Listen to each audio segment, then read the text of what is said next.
1811-4000। यही consumer helpline. जागो ग्राहक जागो।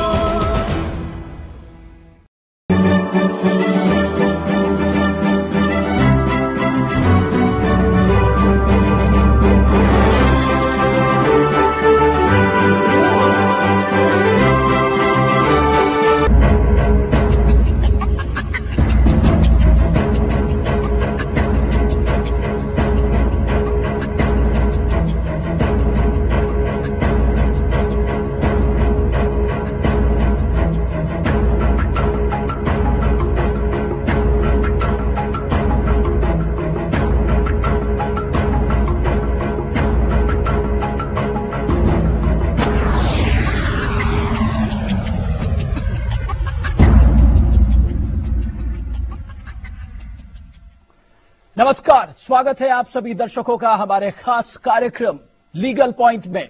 मैं हूं रमेश भट्ट। भारत एक ऐसा मुल्क है जहां कानूनों की लंबी फेहरिस्त है। हर कानून आम आदमी के सरोकार के लिए बनाए जाते हैं, लेकिन अहम सवाल यह है कि अपने अधिकारों के संरक्षण के लिए आम आदमी इन कानूनों का कितना इस्तेमाल कर पाता है, या उसे इन कानूनों के प्रावधानों के बारे में कितनी जानकारी है, या यूं कहें कि इन कानूनों के दावपेच को वो कितनी भली भांति समझता है, या अपने रास्ते तक उस अंजाम तक पहुंचा पाता है जिस अधिकार के संरक्षण के लिए वो लड़ना चाहता है। हम आपको मुहैया करा रहे हैं एक मंच जहां आप इन कानूनों की बारीकियों से लेकर कौन सा रास्ता आपको अपनाना चाहिए और किस तरह के प्रावधानों को आपको अपने दिमाग में रखना चाहिए, आपको ध्यान देना चाहिए। आप इस फोरम में अपने सवाल और अपने राय या जो दिक्कतें आपके सामने आ रही हैं उन पर आप अपने सवाल पूछ सकते हैं। और आज का हमारा महत्वपूर्ण विषय है उपभोक्ता से जुड़ा हुआ। दरअसल हर व्यक्ति उपभोक्ता है और आए दिन रोजमर्रा की जरूरतों के लिए उसे जो वस्तुओं को खरीदनी पड़ती है या जो सर्विसेज लेनी पड़ती है, उसके सामने जो दिक्कतें आती है उसके निवारण के लिए सरकार के पास क्या कानून है, उसके क्या प्रावधान है, आज इसी पर लीगल पॉइंट पे हम चर्चा करेंगे। और दो खास मेहमान मेरे साथ इस महत्वपूर्ण विषय पर मौजूद हैं।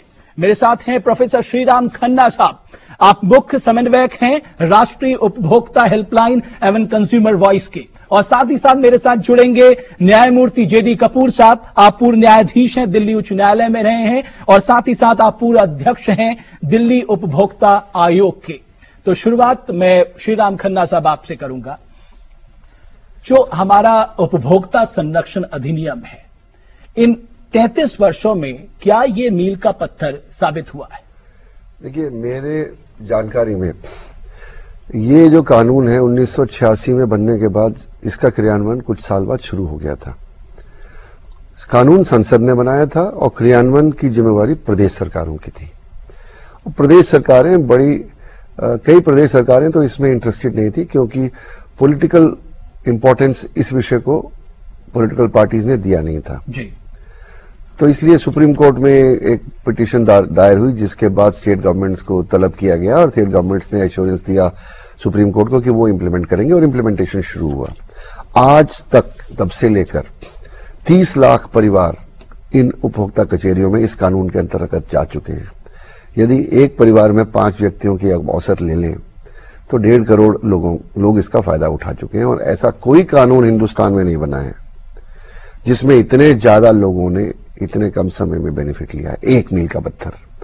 दूसरा मील का पत्थर यह है कि यह कानून ऐसा है जिसमें आपको कंज्यूमर को वकील की जरूरत नहीं है। बिल्कुल। उसको अपने सरल भाषा में जो उसके साथ प्रॉब्लम हुआ है उस कानून की रूपरेखा को समझ के उसको लिख के, यदि वो हर जिले में एक कचहरी है, ठीक है, तो जिले में कचहरी में चला जाएगा तो दूसरी पार्टी को जवाब देना पड़ेगा।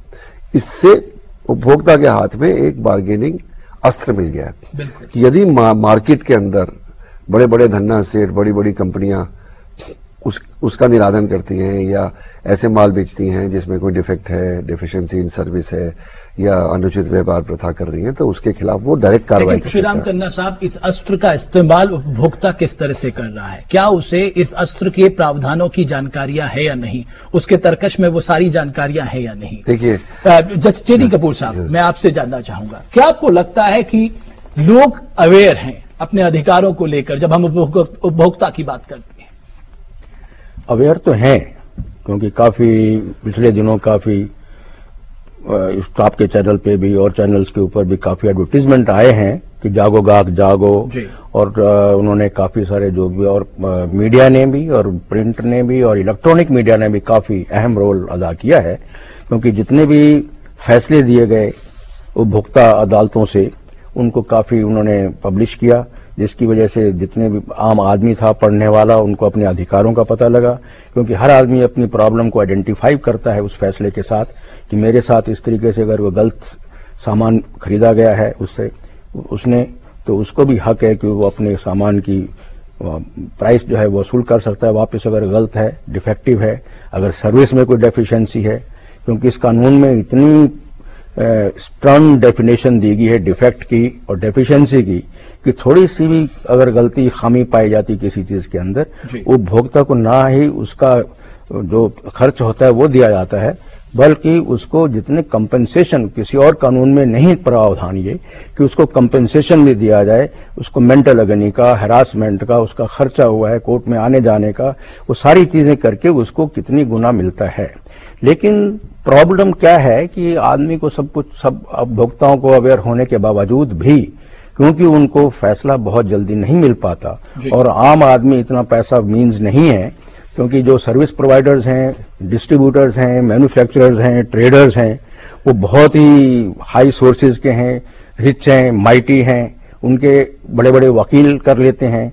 तो उसमें भी एक प्रावधान था जो कि किसी भी राज्य ने उसको नहीं लगाया कि स्टेट कंज्यूमर वेलफेयर फंड बनाया जाए, जिससे कि गरीब उपभोक्ताओं को फ्री लीगल एडवाइस। इसका कोई जिक्र नहीं कर रहा आप कह रहे हैं? हाँ, उसको मैंने पहली बार अपने एक ऑर्डर से दिल्ली का एक स्टेट कंज्यूमर वेलफेयर फंड बनाया, जिसमें कि जितने भी हम जुर्माने करते थे उसमें करके फिर आम आदमी जिसके पास कोई सोर्सेज नहीं है वकील करने के, उनको हम फिर फ्री लीगल एडवाइस देते थे, ताकि वकील जो दूसरी पार्टी है जो कि बहुत रिच है, माइटी है, बहुत ही ताकतवर है, उसका मुकाबला। हमने कई लोगों तक, श्रीराम खन्ना साहब, हम कई लोगों तक पहुंचे कि लोगों को, उपभोक्ताओं को किस तरह की समस्याओं से दो चार होना पड़ता है। आइए सबसे पहले हम आपको दिखाते हैं आज उपभोक्ताओं के सामने किस तरह की चुनौतियां हैं, किस तरह के उनके अधिकारों के संरक्षण के सामने एक बहुत ही कड़ा सवाल है, और जो कानून है उसके कानून के प्रावधानों के तहत वो कैसे आगे का रास्ता अख्तियार कर सकते हैं।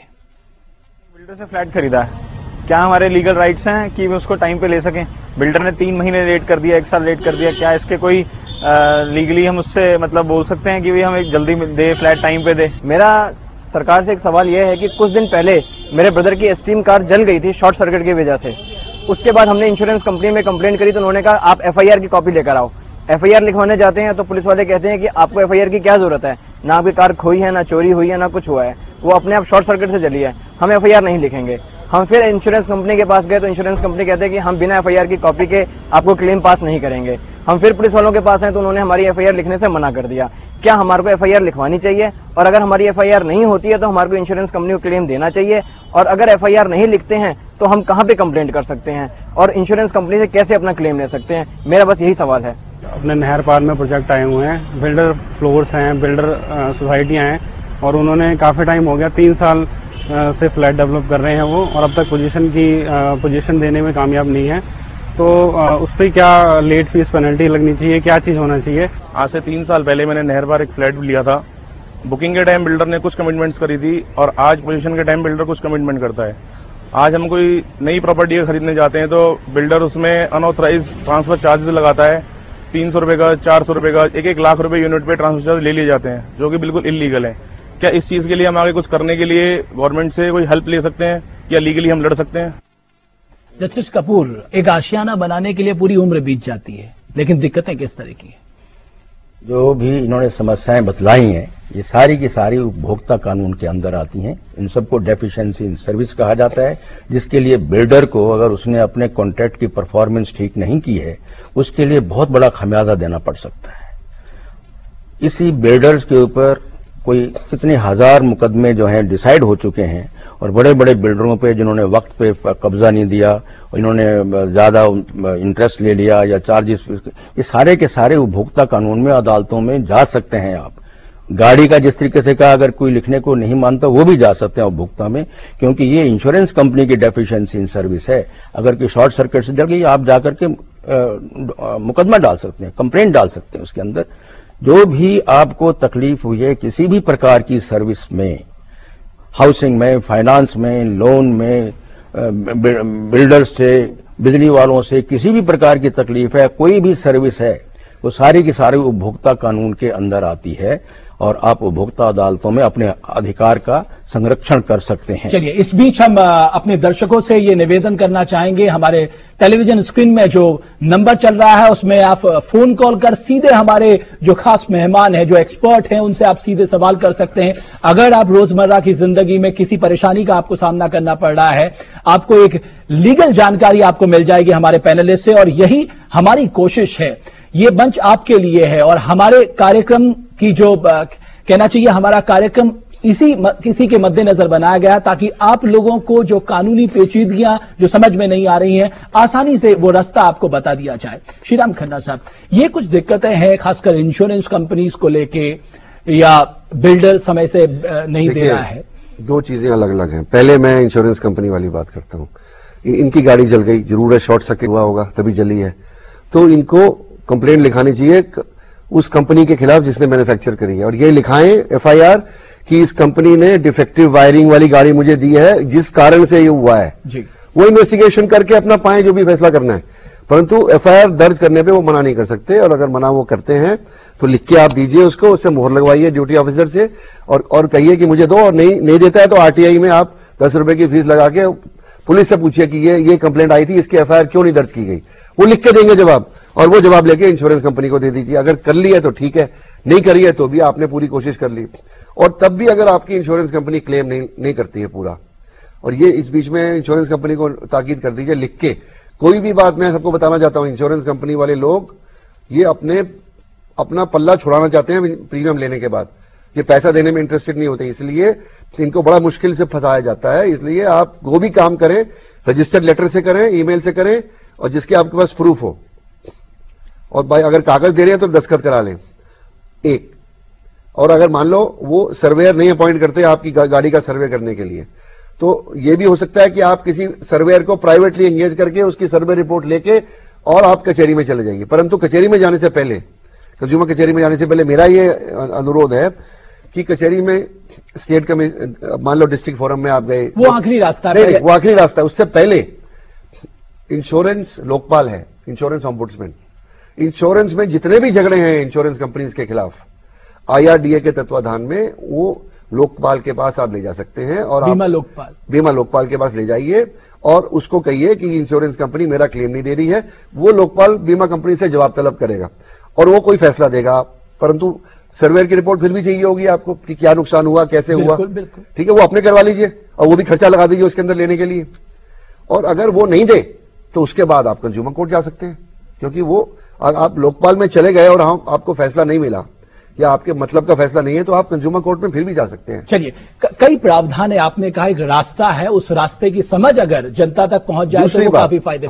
मैं ब्रेक के बाद आऊंगा। श्रीराम खन्ना साहब, एक ब्रेक लेना होगा, ब्रेक के बाद त्रिस्तरीय रणनीति के तहत यह कानून बनाया गया है। आपके पास राष्ट्रीय उपभोक्ता आयोग है, आपके पास राज्य उपभोक्ता आयोग है और जिला उपभोक्ता फोरम आपके पास मौजूद है।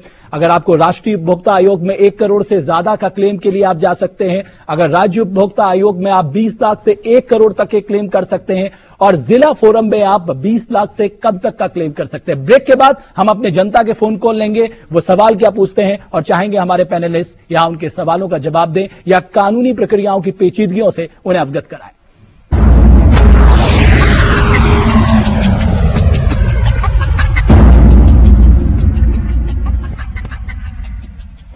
तो उपभोक्ता के अधिकारों के संरक्षण के लिए बाकायदा कानून है, उस कानून के अपने प्रावधान है और उन प्रावधानों का इस्तेमाल कर अगर आपके साथ कुछ गलत हुआ है, आप अपने आप को ठगा महसूस कर रहे हैं, तो आप आवाज जो आपका फोरम है वहां आप उठा सकते हैं और जो भी आपका हर्जाना है वो देना पड़ेगा, और इसके लिए बाकायदा व्यवस्था सरकार ने की हुई है। जस्टिस कपूर, यहां पर एक और बात आई थी कि इस कानून के मद्देनजर कई ऐसे बदलाव हुए हैं जो लोग जानते हैं कि इस कानून की पेचीदगियां क्या है और कहां वो फंस सकते हैं, उस हिसाब से उन्होंने अपनी चीजें या अपनी जो शर्तें हैं उसमें बदलाव किया, उसमें संशोधन किया है। ऐसे में क्या रास्ता उपभोक्ता के पास बचता है? ऐसा होता है कि कॉन्ट्रैक्ट बिटवीन द पार्टी जो होता है आमतौर पे वो शर्तें मानी जाती हैं, लेकिन अगर कोई ऐसी शर्त रखी गई है जो कि अनफेयर है, इनइक्वल आप दो पार्टीज की वो एक बार्गेनिंग पावर में दूसरा उसमें नहीं है, तो वाइड है, वो एनफोर्सेबल नहीं होती। अगर हो भी जाए लेकिन against good conscious public policy या कोई अनफेयर ट्रेड प्रैक्टिस का कुछ चीज आ जाती है तो उसमें कुछ नहीं होता। ये सारी की सारी चीजें उपभोक्ता अदालतों में आई जाती हैं, आ रही हैं और ये सारे पॉइंट नोट किए जा रहे हैं। लेकिन ये क्योंकि कानून बना है सिर्फ उपभोक्ताओं के राइट्स को बेटर प्रोटेक्शन करने के लिए, तो एक ये कानूनी भी रूलिंग्स हैं सुप्रीम कोर्ट की। जब भी कोई इस तरीके से कोई कॉन्ट्रैक्ट को इंटरप्रिटेशन का मामला है, किसी कानून का इंटरप्रिटेशन का मामला है और 2 या 3 इंटरप्रिटेशन पॉसिबल हों, जो इंटरप्रिटेशन उपभोक्ता के हक में जा रही है सिर्फ वही इंटरप्रिटेशन उपभोक्ता अदालतें मानेंगी, दूसरी नहीं मानेंगी। इसलिए ये सोशली बेनोवलेंट कानून है सोशल सिक्योरिटी के लिए, इसलिए उनके ही प्रोटेक्शन करनी हमने राइट्स के, कंज्यूमर्स के। अगर गलत तरीके से भी किसी ने कॉन्ट्रैक्ट की टर्म्स किए हैं जो कि वाइड हैं, कॉन्ट्रैक्ट एक्ट में नहीं आती हैं, वो लागू नहीं की जा सकती। चलिए श्रीराम खन्ना साहब, किस तरह की ज्यादातर शिकायतें किस तरह की मिल रही हैं? देखिए इस समय देखिए जो राष्ट्रीय उपभोक्ता हेल्पलाइन है उसका टोल फ्री नंबर है सुबह 2:30 से शाम को 5:30 बजे तक। जो कंज्यूमर्स अपनी प्रॉब्लम पे सलाह लेना चाहते हैं वो कॉल करते हैं। साल में 60-70 हजार टेलीफोन आ जाते हैं, दिन में 300-350 टेलीफोन आ जाते हैं। नंबर 1 टेलीकॉम कंज्यूमर्स, क्योंकि मोबाइल टेलीफोनी इतनी बढ़ गई है कि हर 10वें आदमी को प्रॉब्लम है और उसको पता नहीं है क्या करना। वो जानना चाहता है कि मेरे को प्रॉब्लम है, मेरी बिलिंग की प्रॉब्लम है, मेरी सिग्नल की प्रॉब्लम है, मेरा प्रीपेड कार्ड में कोई प्रॉब्लम है, तो वो सलाह चाहता है कि वो क्या करे। फिर उसके बाद नंबर 2 पे आते हैं जो आप घर के अंदर अपने वस्तुएं खरीदते हैं, व्हाइट गुड्स। मैं श्रीराम खन्ना साहब, इसको आगे हम चर्चा को बढ़ाएंगे। एक दर्शक मेरे साथ बिहार से जुड़ चुके हैं, भुवन अग्रवाल साहब। अग्रवाल साहब पूछिए। जी आप पूछ सकते हैं अपना सवाल। मेरा सवाल है, मैं कटिहार से भुवन अग्रवाल बोल रहा हूँ जी। मेरा सवाल है कि किसी दुकानदार के द्वारा अगर डिस्क्लेमर पर जी ये छपाया जाता है कि बिका हुआ माल वापस पब्लिक बदला नहीं जाएगा, जी, तो क्या ऐसा ये उपभोक्ता के अधिकारों का हनन है या नहीं है? श्रीराम खन्ना, देखिए ये तो कई कचहरियों ने कहा है कि आप कुछ भी लिख दो कैश मेमो पे, अगर वो कानून के खिलाफ है तो आप 10 बार भी लिख लेंगे तब भी उसका कोई मतलब नहीं है। आमतौर पर ड्राई क्लीनिंग, पुराने जमाने में ड्राई क्लीनिंग के बिलों के पीछे लिखा जाता था कि अगर ये साड़ी जल गई आपकी तो हम ड्राई क्लीनिंग चार्ज से 5 गुना ज्यादा नहीं देंगे। उसको वो बेमाने हैं, वो ऐसे केस कंज्यूमर कोर्ट्स में गए हैं और उन्होंने पूरा दाम जो है वो वापस कर दिया। और उनके कहना अपनी तरफ है, वो नहीं लेंगे, अपनी मर्जी से नहीं लेंगे वापस, इसका ये मतलब है। परंतु कचहरी के ऑर्डर से अगर ऑर्डर होगा तो या तो वापस करेगा या जेल जाएगा। अग्रवाल अपना बताएंगे अपना कपूर साहब। तो ये है कि नहीं, बिल्कुल ठीक बात है इनकी, क्योंकि जो भी क्वालिटी है, प्योरिटी है, स्टैंडर्ड है किसी भी आर्टिकल का, किसी भी गुड्स का, वो उसकी देखा जाएगा कि प्योरिटी ठीक है कि नहीं। उसका अगर शॉर्टकमिंग है, डिफेक्ट है, कोई इम्परफेक्शंस है, उसमें कोई कमी है तो वो डिफेक्टिव गुण माना जाएगा।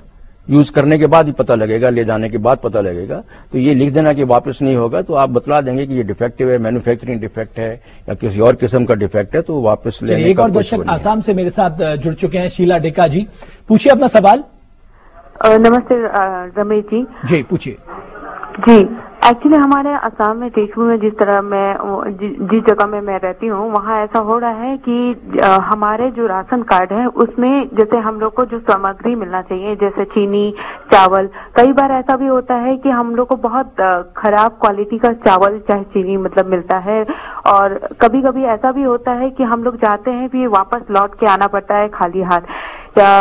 कभी मतलब इस तरह से होता है, कभी कभी ऐसा भी होता है कि हमें मतलब वहां जाके फिर वो बोलते हैं कि हमें मतलब यहाँ सामान नहीं है, चाहिए नहीं है, फिर नेक्स्ट महीना आ जाता है। इसी तरह से मतलब कई बार ऐसा प्रॉब्लम दिखाई दिया है। आप कह रही है कि आपको कई तरह की परेशानियों का सामना करना पड़ता है। श्रीराम खन्ना साहब, ये आम परेशानी, ये केवल आसाम से शीला डेका की परेशानी नहीं है, बता रही है, एक आम बात है। ये है पीडीएस सिस्टम से कनेक्टेड। पीडीएस सिस्टम प्रदेश सरकारें चलाती हैं, सेंट्रल गवर्नमेंट से वो गेहूं और चीनी वगैरह खरीद के और अपने स्टेट के पब्लिक डिस्ट्रीब्यूशन सिस्टम के थ्रू बांटती है और दुकानदारों को लाइसेंस मिले हैं कि आप बंटवारा करोगे राशन कार्ड के अगेंस्ट। अब उसके अंदर जो दुकानदार को चीज मिली है वही बेच सकता है, दूसरी चीज तो बेच नहीं सकता राशन कार्ड के अगेंस्ट। और आमतौर पर जब शिकायत आती है तो हालांकि वो उपभोक्ता कचहरी में जा सकता है, परंतु मेरा एडवाइस होगा कि ना जाए। ये लड़ाई उसको अपने सरकार, प्रदेश सरकार से लड़नी है, और खासकर उसके प्रदेश सरकार के उपभोक्ता मामलों के खाद्य विभाग के खिलाफ जो ये इस चीज को मैनेज कर रहा है। और वो लड़ाई आप चलिए आरटीआई की एप्लीकेशन लगा, यहां सूचना के अधिकार का आपका इस्तेमाल करना पड़ेगा। एक दर्शक और नोएडा से मेरे साथ अरविंद जी पूछिए अपना सवाल। अरविंद जी, मेरी आवाज अब तक आ रही है? हाँ जी, पहुंच गई जी, पूछिए। अच्छा, मेरा ये सवाल था कि हमारे फादर ने एक बिरला सन लाइफ से इंश्योरेंस कराई थी जी, और उन्होंने सारा प्रीमियम पे कर दिया था। अनफॉर्चुनेटली हमारे फादर की वो डेथ हो गई। उसके बाद ये बिरला वाले बोलते हैं कि नहीं जी, ये तो इनको डायबिटीज था और ये हाइपरटेंशन था, और वो सारा क्लेम रिजेक्ट कर दिया। एक क्लेम अराउंड 10 लाख रुपए का था और सारा क्लेम उन्होंने रिजेक्ट कर दिया। और फिर मैंने डिस्ट्रिक्ट फॉरम में केस किया, डिस्ट्रिक्ट फॉरम में वो केस हार गए, वो हमारे फेवर में गई, और फिर वो स्टेट कमीशन में अपील कर दी उन्होंने, और स्टेट कमीशन में 8 महीने बाद वो डेट मिली है।